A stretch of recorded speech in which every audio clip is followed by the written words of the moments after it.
Praise the lord. ఈరోజు ఫిబ్రవరి 26వ తేదీ బుధవారం, 2025వ సంవత్సరం సాయంకాలం 4 గంటల ప్రాంతంలో దేవుడు ఈరోజు వాగ్దానం చేసిన మాట సామెత 3వ అధ్యాయం 32వ వచనం. యథార్థవంతులకు ఆయన తోడుగా ఉండును. యథార్థం అంటే నిష్కల్మషంగా, నిస్వార్థంగా, దైవాసక్తి కలిగి ఉంటే, అంటే క్లుప్తంగా అది యథార్థత కింద వస్తుంది.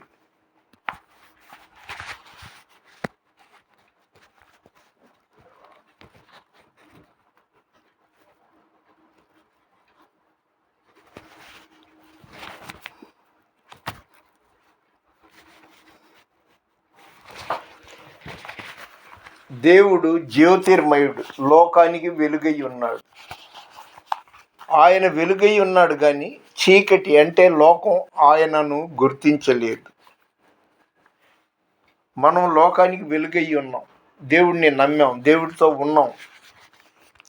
జ్యోతిర్మయుడా నా ప్రాణ ప్రియుడా, స్తుతి మహిమలు నీకే.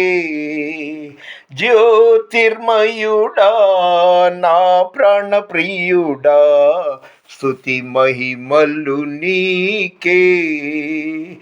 నా ఆత్మలో అనుక్షణం, నా ఆత్మలో అనుక్షణం నా అతిశయము నీవే, నా ఆనందము నీవే, నా ఆరాధన నీవే, నా అతిశయము నీవే, నా ఆనందము నీవే, నా ఆరాధన నీవే. జ్యోతిర్మయుడా నా ప్రాణ ప్రియుడా, స్తుతి మహిమలు నీకే. నా పరలోకపు తండ్రి వ్యవసాయకుడా, నా పరలోకపు తండ్రి వ్యవసాయకుడా, నీ తోటలోని ద్రాక్షవల్లితో నన్ను అంటు కట్టి స్థిరపరిచావా. నీ తోటలోని ద్రాక్షవల్లితో నన్ను అంటు కట్టి స్థిరపరిచావా. జ్యోతిర్మయుడా నా ప్రాణ ప్రియుడా, స్తుతి మహిమలు నీకే. నా ఆత్మలో అనుక్షణం నా అతిశయము నీవే, నా ఆనందము నీవే, నా ఆరాధన నీవే. నా తండ్రి కుమారా పరిశుద్ధాత్ముడా, నా తండ్రి కుమారా పరిశుద్ధాత్ముడా, త్రియేక దేవా ఆది సంభూతుడా, నిన్ను నేనేమని ఆరాధించెదా. త్రియేక దేవా ఆది సంభూతుడా, నిన్ను నేనేమని ఆరాధించెదా. జ్యోతిర్మయుడా నా ప్రాణ ప్రియుడా, స్తుతి మహిమలు నీకే. హల్లెలూయా.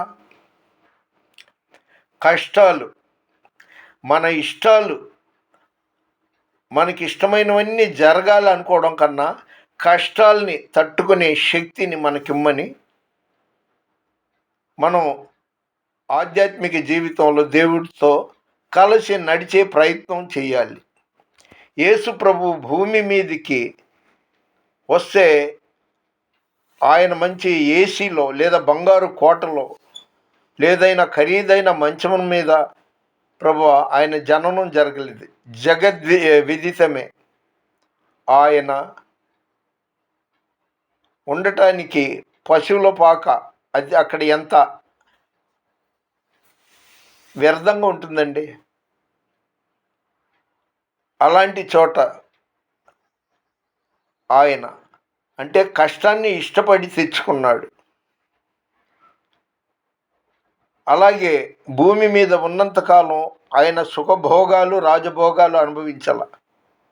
ఆయన మరణంలో కూడా అవును నీ కోసం నా కోసం ఆయన మన పాపాలని క్షమించటానికి శిలువ మరణం పొందాడు. అవమానాలు ఎన్నెన్నో నిందలు మోశాడు. నా మట్టుకు నాకు రాత్రిపూట సరిగ్గా నిద్ర ఉండట్లేదు. తిండి విషయంలో ఇబ్బందులు పడుతున్నా. ఎవరికి చెప్పుకున్నా నా గోడు? చెప్పినా ఒక నిమిషం వింటారు, అంతేగాని జీవితాంతం నన్ను మొయ్యరు కదా ఎవరు? దేవుడే మొయ్యాలి.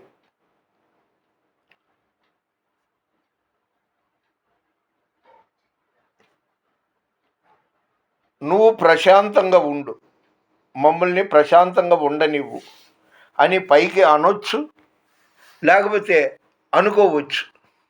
ఎందుకంటే వాళ్ళకి ఉండే బాధ్యతలు, దైనందిన జీవితంలోని పనుల ఒత్తిళ్ళు వాళ్ళకు ఉంటాయి.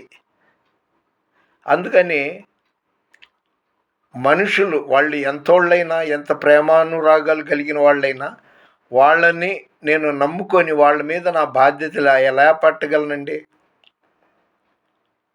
కాస్త టీయో కాఫీయో తెచ్చిపెట్టంటే ఎవరైనా తెచ్చిపెడతారు. కానీ వాళ్ళకుండే పనులు ఉంటుంది. వాళ్ళ భవిష్యత్తుకి వాళ్ళ పనుల మీద వాళ్ళు వెళుతుంటారు. వాళ్ళకి అలసట ఉంటుంది. అందుకని ఎవరిని నేను ఇబ్బంది పెట్టను. నా ఇబ్బంది లేదో నేను మింగుతున్నాను. అంతెందుకండి, నేను ఉంటున్న ఈ ఇల్లు ఎంత ఘోరంగా ఉంటుందంటే, ఎప్పుడు పెచ్చులు పై నుండి ఊడిపడి మీద పడుద్దో తెలియదు. దోమల నిలయం.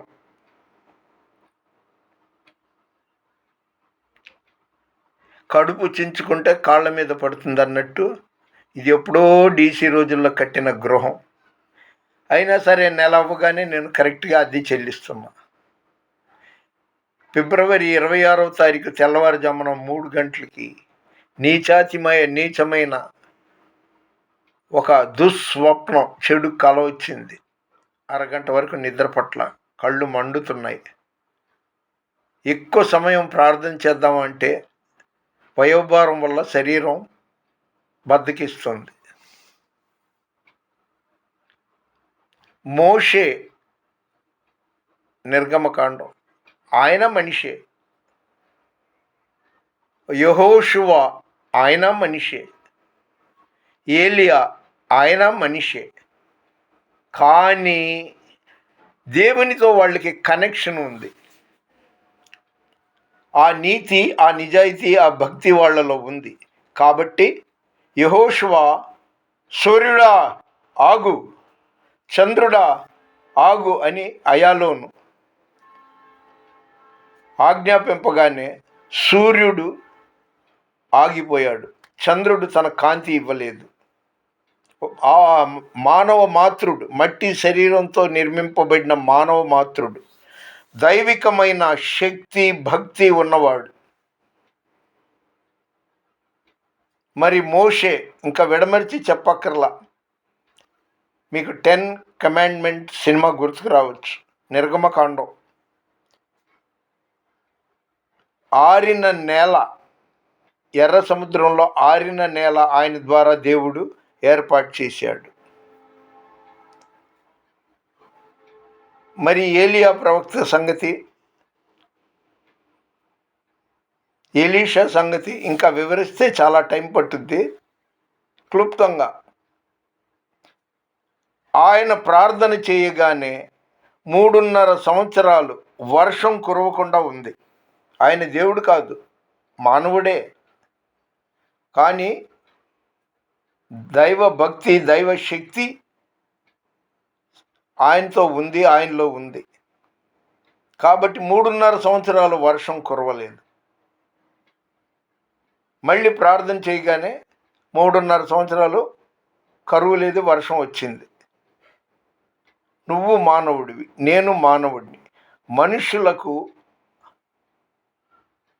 అసాధ్యమైనవి ఎన్నో ఉన్నాయి. కానీ దేవునితో నీవు నేను కొనసాగితే, నోవహుని జ్ఞాపకం చేసుకొని 40 రోజులు జలప్రళయంలో వాళ్ళకి ఎలాంటి ఇబ్బంది కలగకుండా కాపాడిన దేవుడే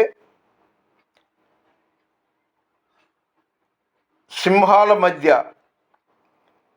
దానియేలును రక్షించి సింహాల నోళ్లు మూయించిన దేవుడే షడ్రకు, మేషాకు, అబేద్నెగోలను మామూలు అగ్నిగుండం కంటే 7 అంతలు వేడిమి గల అగ్నిగుండంలో పడేస్తే, ఆ ముగ్గురికి కాపలాగా తోడుగా ఉన్న 4వ వ్యక్తి దేవుడే నీకు నాకు సహాయం చేయగలడు. ఆయన అద్భుతాలు, ఆశ్చర్య కార్యాలు చేసే దేవుడని నమ్మాలి. నా మట్టుకు నేను కొన్నిసార్లు అది విస్మరించా. ఏంటో దేవుడు దేవుడు అంటావు, నాకేంటి ఇబ్బందులు,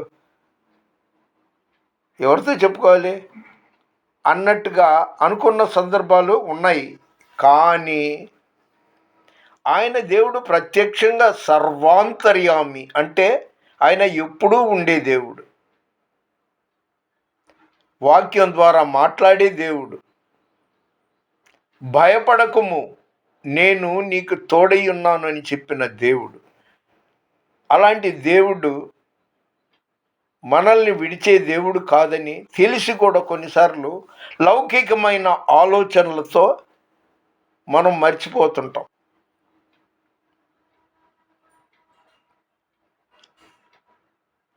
నాలో చాలా తప్పులు ఉన్నాయి. ఒంటరిగా ఉన్నానే అని బాధపడ్డ సందర్భాలు ఉంది.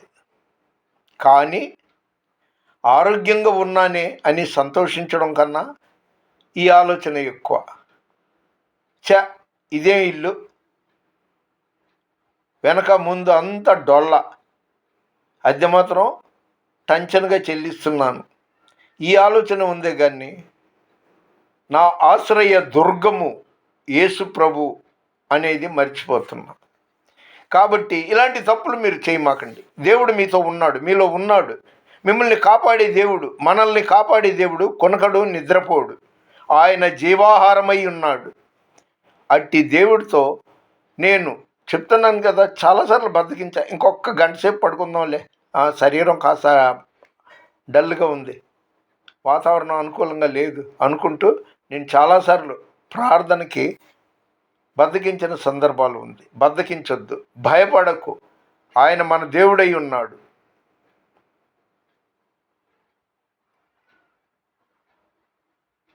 కనుక మనం ఈరోజు చెప్పుకున్న వాగ్దానాన్ని జ్ఞాపకం చేసుకుంటే మనకి ఏ ఇబ్బంది రాదు, ఏ బాధ ఉండదు, ఏ బలహీనత ఉండదు. మర్చిపోయారా? సామెత 3వ అధ్యాయం 32వ వచనం. యథార్థవంతులకు ఆయన తోడుగా ఉండును. యథార్థంగా ఉందాం.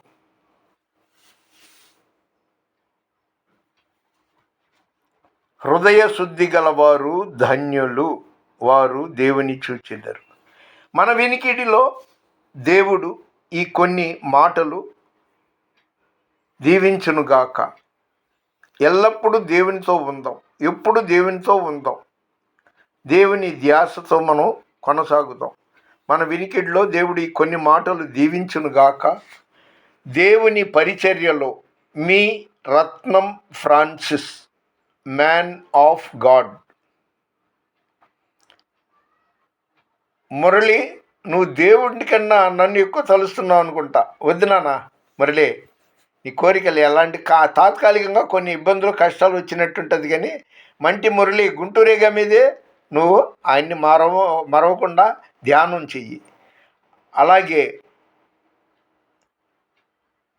కవిత, మీ ఇంటి పేరు చెప్పనులే, నువ్వు నాకు 2 సార్లు పంపిన కానుకని బట్టి నేను నిన్ను జ్ఞాపకం ఉంచుకోవాలి. నీ కోరికలన్నీ దేవుడు నెరవేర్చాలి, నిన్ను తనకు సాక్షిగా మార్చుకోవాలి. నాగేశ్వరరావు గారు, నీ కుమారుడికి సూర్యకు పెళ్ళి ఎందువల్ల ఇలా ఆలస్యం అవుతుందని మాత్రం నువ్వు బాధపడ, మాకు ప్రార్థన చేస్తూనే ఉండు, నేను చేస్తూనే ఉంటాను. నిమ్మి దేవుడు నీకు శాశ్వత సంపూర్ణ ఆయురారోగ్యాలు ప్రసాదించి నీ కోరికలు నెరవేర్చునుగాక.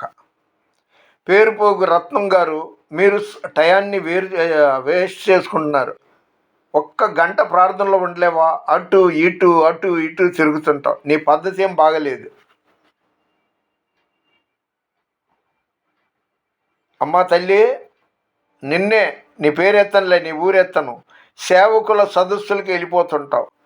రాజా నీ సన్నిధిలో నేనుంటానయ్యా పాట పాడేస్తావు. మంచి గాయకురాలు, దైవ సేవకురాలు అని. నీ తప్పులు, నీ పాపాలు దేవుడు చూస్తూనే ఉన్నాడు. నీతిమంతుడు లేడు, ఏ ఒక్కడునూ లేడు. నువ్వు చేసేదేంటో అమ్మా, వాడి చేతేమో 1 కంచం అన్నం తెప్పించుకుంటావు, నువ్వేమో మహారాణిలాగా కూర్చున్న చోటే కూర్చుండిపోతావు. క్యారీ బ్యాగ్లో అన్నం పట్టుకెళ్తుంటావు. డబ్బు డబ్బు డబ్బు పిచ్చి ఉందా లేదా నీకు? నిజం చెప్పు. నీ పేరు, నీ ఇంటి పేరు, నీ ఊరు చెప్పలేదు. నువ్వు సేవకురాలి ముసుగులో చేస్తున్నావు. ఖచ్చితంగా నువ్వు మెంటల్ దానిగా మారిపోతావు, లేకపోతే రోగిష్టిగా మారిపోతావు. అవును, లోకం కళ్ళు ముయ్యడం చాలా తేలిక, కానీ నువ్వు దేవుణ్ణి చాలా మోసం చేస్తున్నావు. ఇవాళ ఇక్కడ ఉంది, మధ్యాహ్నం అక్కడ ఉంది, సాయంత్రం అక్కడ ఉంది, సేవకుల సదస్సుల మీటింగులు వెళ్ళాలి, నాకు బస్సు పాస్ ఉంది అనుకుంటూ నువ్వు పరుగులు తీస్తున్నావు. పరిగెత్తేవాడికి ఆయాసం వస్తుంది, రొప్పుతాడు, ఆగిపోతాడు. నాకు దేవుడు ఎప్పుడో బహిరంగంగా నీ గురించి చూపించాడు. నువ్వు పూర్తిగా తిక్కల దానివి, మెంటల్ దానివి అయిపోతావు, లేకపోతే రోగిష్టి దానివి అయిపోతావు. సేవకుల సదస్సుల్లో భోజనాలు మూట కట్టుకుని వెళ్ళే పద్ధతులు మానుకో. బస్సు పాసు ఉంటే పొద్దున్న గుంటూరు, మధ్యాహ్నం వైఎస్ఆర్ కాలనీ, సాయంత్రం అక్కడ, ఇలాగా నువ్వు తిరుగు డామ్ అని పడిపోతావు. ఈ 2 మాత్రం గ్యారెంటీగా జరుగుద్ది. నీ పద్ధతులు మానుకో. ముఖాముఖి నేను మొహమాటంతో చెప్పలేక బాధపడ్డాను, కానీ ఏమనుకుంటుందో అనేసి, నువ్వు మాత్రం నిష్కల్మషంగా నిజమైన భక్తితో దేవుని ఆరాధించు. ఆయన అందరినీ గమనిస్తున్నాడు. సేవకుల సదస్సు పేరిట వెళ్ళి నువ్వు టయానికి వెళ్తున్నావా? లేదు, ఆలస్యంగానే వెళ్తావు. పోనీ వెళ్ళి అక్కడ నిద్రకి జోగుతుంటావు, లేదా టిఫిన్లు తెచ్చుకొని అక్కడ తింటుంటావు. అక్కడ వాళ్ళేమో వాక్యోపదేశం, ఆరాధన జరుగుతుంటే తప్పు. చెప్పడమే నా ధర్మం, వినకపోతే నీ కర్మం. Praise the Lord. Ratnam Francis, man of God.